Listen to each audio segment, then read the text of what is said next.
asate saka pohong as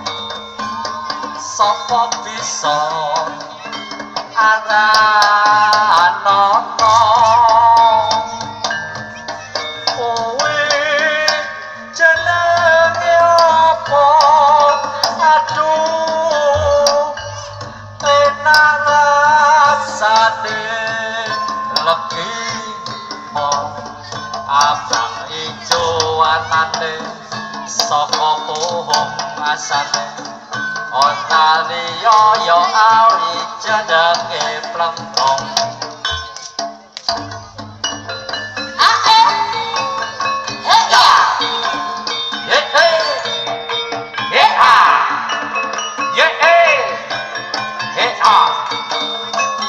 raksa budaya cipta kediri Prabu sing bareng saking tlatah Loyo derek diri Patebaya ing Kediri abade aboyong Dewi Sangga Langit Prabanyo Prabu Siwa Balong lan Abrah Perkoso Paribasan rawe-rawe lantas malang putuh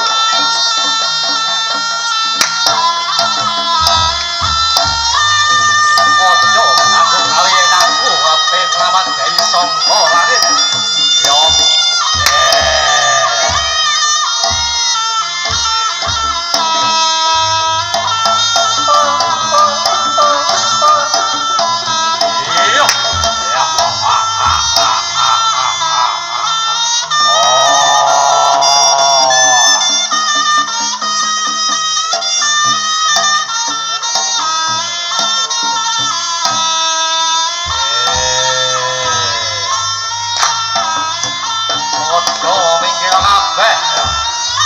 ojo tansah anggo gawe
nuhun